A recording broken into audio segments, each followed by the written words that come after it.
Hello everyone, कैसे हैं बच्चों। मुझे पता है आप सभी बहुत अच्छे ही होंगे। आज हम अपना पार्ट 8 करने जा रहे हैं, the rise of nationalism in Europe का, नेशनलिज्म एंड इम्पीरियलिज्म। ठीक है बच्चों,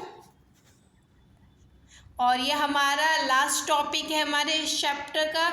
उसके बाद हमारे इतने बड़े चैप्टर का एंड हो जाएगा। उसके बाद हम नोट्स को पढ़ेंगे अच्छी तरीके से और क्वेश्चन प्रैक्टिस करेंगे।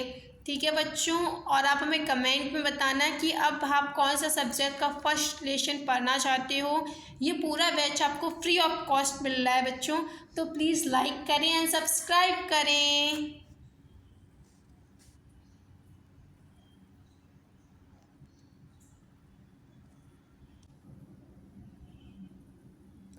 तो चलो स्टार्ट करते हैं प्यारे बच्चों। By the last quarter of the 19th century, nationalism no longer retained its idealistic liberal democratic sentiment। यहाँ पे बताया जा रहा है कि last quarter of 19th century तक जो नेशनलिज्म थी, उसकी आइडियोलॉजी थी लिबरल, जो नेशनलिज्म की बात कर रहे थे, वो अपनी आइडेंटिटी को इतनी अच्छी तरीके से रिटेन नहीं कर पाई थी। But first half of the century but became a narrow creed with limited end. लेकिन फर्स्ट हाफ सेंचुरी तक लिबरल हमें नेशनलिज्म की बात करने लगे, डेमोक्रेटिक की बात करने लगे थे। ठीक है, nationalist group during this period nationalist group become increasingly intolerant of each other and ever ready to go to war. और इसी फर्स्ट हाफ सेंचुरी तक हम देखते हैं कि जो नेशनलिस्ट थे, जो नेशनलिज्म की फीलिंग रखते थे, रेवोल्यूशनरीज थे, उनका इंटॉलरेंस, मतलब वो उनकी इंटॉलरेंस बहुत ज़्यादा इंक्रीज़ हो गई। मतलब वो कोई बात को सहते नहीं थे। अब वो उनकी सहन शक्ति एक तरीके से पूरी तरीके से समाप्त हो चुकी थी, एंड हो चुका था उसका। और अब वो सभी वार की बात करने लगे थे, रेडी टू गो वार। वो सभी तैयार थे युद्ध करने के लिए और अपने नेशन को इंडिपेंडेंट करने के लिए। हम बहुत जगहों का देख चुके हैं और हम यहाँ बाल्कन रीजन का पढ़ेंगे। The major European power in turn manipulate the nationalist aspiration of the subject people in Europe to further their own imperialistic aim। पहली तो मेजर यूरोपियन पावर थी, वहाँ की नेशनलिस्ट सबकी क्या डिमांड थी, नेशनलिस्ट एस्पिरेशन सबकी डिमांड थी कि हर जगह डेमोक्रेटिक होनी चाहिए, नेशनलिज्म की बात होनी चाहिए, यूनिफाइड नेशन होना चाहिए। बट आफ्टर सम टाइम हम क्या देखते हैं कि पूरे यूरोप में सब अपनी इम्पीरियलिस्टिक एम रखने लगे, मतलब अपनी टेरिटरी को एक्सपेंशन रखने की चाह रखने लगे, डिज़ायर रखने लगे कि उनकी जो टेरिटरी है वो बढ़ जाए तो वो और पावर गेन कर सकते हैं। ठीक है, the most serious source of nationalist tension in Europe after 1871 was the area called the Balkan. और मोस्ट सीरियस टेंशन देखेंगे नेशनलिस्ट की कहाँ पे, आफ्टर यूरोप में आफ्टर 1871 के बाद में। और किस रीजन की बात हो रही है, बाल्कन रीजन की बात हो रही है। ठीक है, the Balkan was a region of geographical and ethnic variation. Balkan एक ऐसा रीजन है जहाँ पे ज्योग्राफिकल भी बहुत सारे वेरिएशंस एंड एथनिक वेरिएशंस भी हैं। मतलब वहाँ पे बहुत सारे रिलीजन्स हैं, कास्ट सिस्टम होगा, मतलब रिलीजन्स हैं बहुत सारे। एथनिक का मतलब होता है मेजर की रिलीजन्स हैं, वहाँ पे रिलीजन्स में बहुत ज़्यादा भेदभाव है। ठीक है, comprising modern day Romania, Bulgaria, Albania, Greek, Macedonia, टोटिया, Bosnia, Slovenia, Serbia and Montenegro. ठीक है, ये कुछ स्टेट्स के नाम दिए गए हैं जो बाल्कन रीजन के आसपास एग्जिस्ट करते थे, जो ऑटोमन एम्पायर हम पढ़ेंगे उसके अंडर आते थे। ये जो स्टेट्स हैं ये बाल्कन रीजन के अंडर में थे। ठीक है, तो इन स्टेट्स को आपको याद रखना है। और आप इसमें देख सकते हैं ग्रीक का नाम भी दिया गया है, और ग्रीक का हम ऑलरेडी पढ़ चुके हैं कि ग्रीक ट्रीटी ऑफ कॉन्स्टेंटिनोपल से एक इंडिपेंडेंट नेशन बन चुका है। ठीक है, 1830 में। ठीक है बच्चों, whose inhabited were broadly known as the Slavs। आपको याद भी रखना है, वहाँ पे जो ज़्यादातर लोग रहते हैं उनको हम क्या बोलते हैं, स्लैब्स बोलते हैं। क्या बोलते हैं, Slavs. A large part of Balkans was under the control of the Ottoman empire. और जो ज़्यादातर पार्ट था बाल्कन रीजन का वो ऑटोमन एम्पायर के अंडर में था।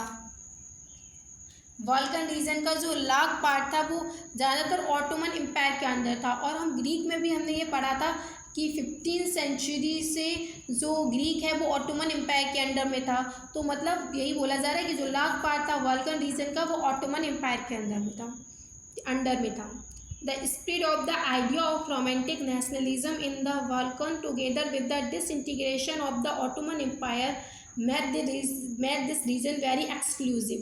अब ये रोमांटिक नेशनलिज्म की आइडियोलॉजी कि सबको फ्रीडम चाहिए है, डेमोक्रेटिक की बात हो रही थी, इंडिपेंडेंस की बात हो रही थी, और ये लीड क्या करता है, डिसइंटीग्रेशन, वहाँ पे एक एक्सक्लूसिव सिचुएशन को लीड करता है। किस रीजन में, ऑटोमन एम्पायर के रीजन में, ठीक है। All through the 19th century the Ottoman empire has sought to stand itself through modernising and internal reform but with very little success. देखो हम देख सकते हैं कि 19th सेंचुरी के बीच में या 19th सेंचुरी में जो ऑटोमन एम्पायर था उसने अपनी स्ट्रेंथ को भी इंक्रीज़ किया था और बहुत सारी मॉडर्नाइजिंग भी की थी, बहुत सारे रूल्स को चेंज किया था, लेकिन ये उन नेशनलिज्म रोमांटिक की आइडियोलॉजी के लिए और वहाँ के लोगों के लिए एक लिटिल सक्सेस थी, क्योंकि उनको इंडिपेंडेंस नहीं मिली थी वहाँ पे बच्चों। One by one, its European subject nationalists broke away from its control and declared independence।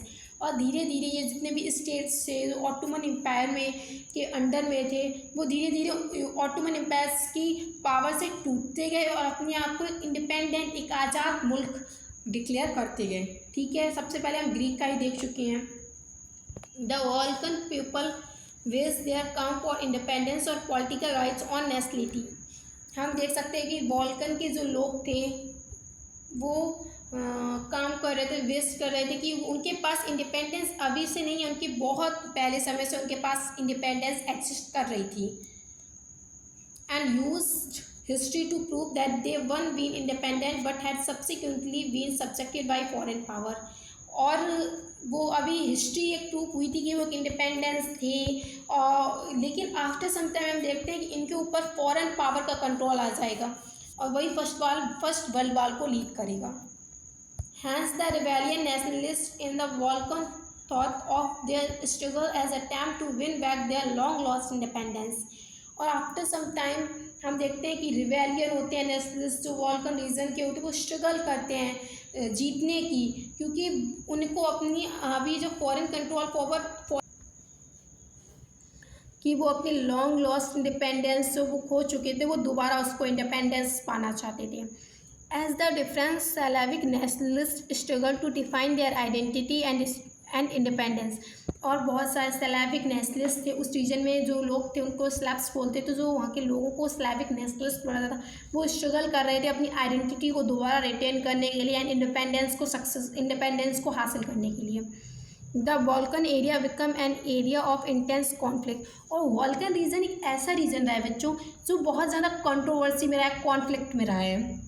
The Balkan states were fiercely jealous of each other and each hoped to gain more territory at the expense of the other।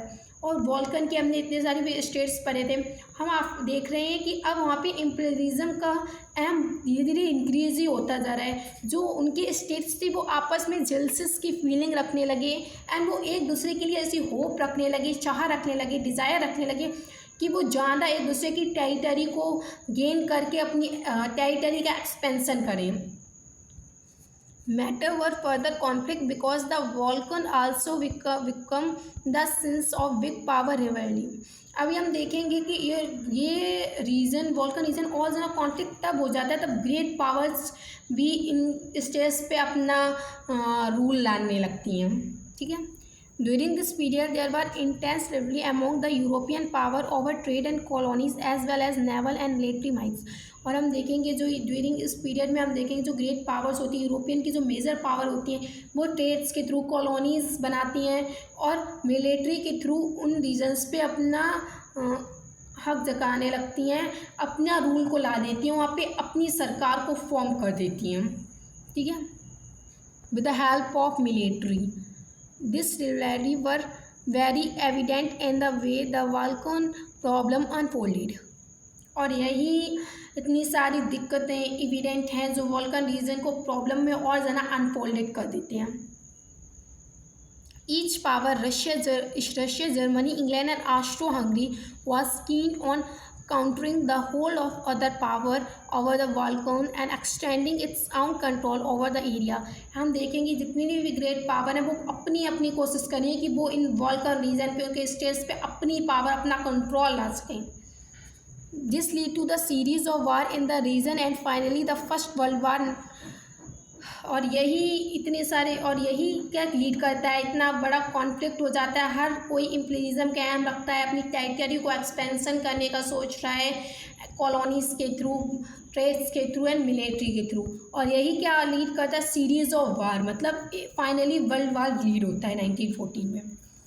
Nationalism align with imperialism. और हम देखते हैं जो nationalism, अब तक जो लोग nationalism की फीलिंग रख रहे थे, एक नेशन स्टेट की फीलिंग रख रहे थे, वही अब इम्पीरियलिज्म में चेंज हो जाती है, अलाइंड हो जाती है, कन्वर्ट हो जाती है कि अब वही लोग अपनी टेरिटरी एक्सपेंशन का विचार रख रहे हैं, उन्हें अपनी टेरिटरी बढ़ानी है। बिकॉज क्यों बढ़ानी है, कि उनके पास ज़्यादा इकोनॉमिकल राइट्स आएंगे, ज़्यादा वो गेन पावर कर पाएंगे, इसलिए।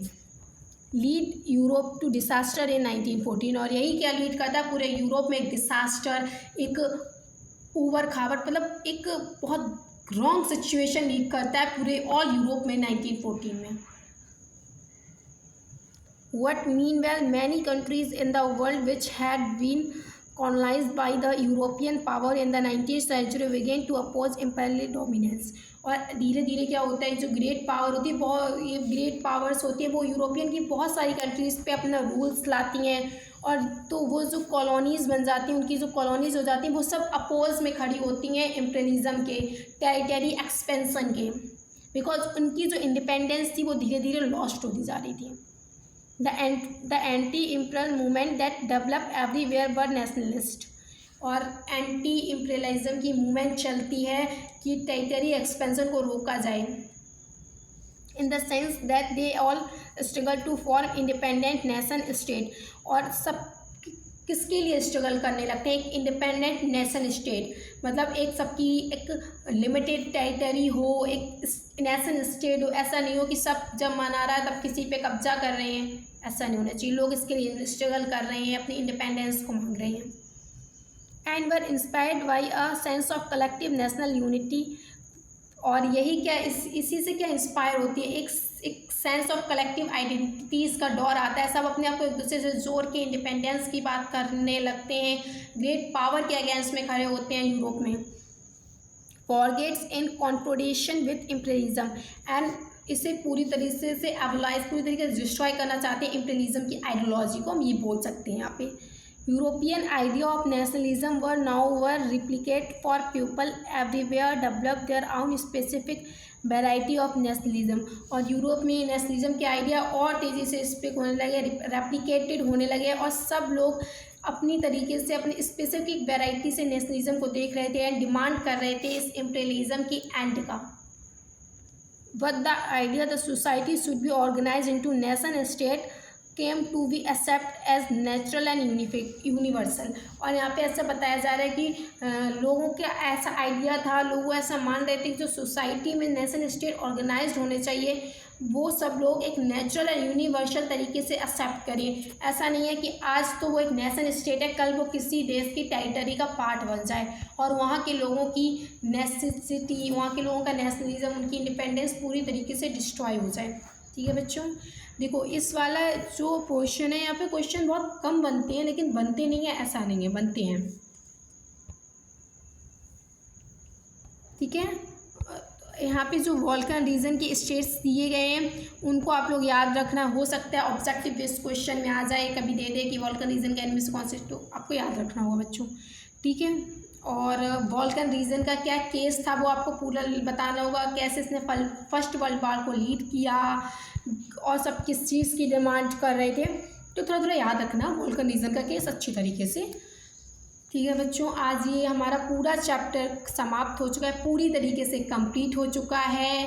बहुत अच्छी तरीके से मैंने पार्ट वाइज आपको पढ़ाया है कि आप लोग अगर रोज़ भी एक एक वीडियो देखेंगे तो आपका चैप्टर और आपका सिलेबस नवंबर दिसंबर तक आराम से ख़त्म हो जाएगा, कंप्लीट हो जाएगा। उसके बाद हम और अच्छे क्वेश्चंस प्रैक्टिस करेंगे, वन शॉट्स लाएंगे। और अभी वन शॉट्स नहीं देखी जाती हैं, अभी पहले आप पूरा चैप्टर पढ़िए, फिर नोट्स पढ़िए, फिर उसके इम्पोर्टेंट कुछ क्वेश्चंस की प्रैक्टिस कीजिए, तब आपकी SST में आप बूस्टअप हो पाएंगे। ठीक है बच्चों। तो चैप्टर तो ख़त्म हो गया है, नोट्स का आपके पास लेक्चर आएगा। तो एंड कमेंट्स में बताना कि अब आप कौन से सब्जेक्ट का आप चैप्टर पढ़ना चाहेंगे। First geography, economic and civics. और ज़रूर बताना कमेंट में, और प्लीज़ बताना कि मैंने चैप्टर कैसा पढ़ाया, अच्छा पढ़ाया कि नहीं पढ़ाया। और प्लीज़ चैनल को लाइक करना एंड सब्सक्राइब करना बच्चों। And take care.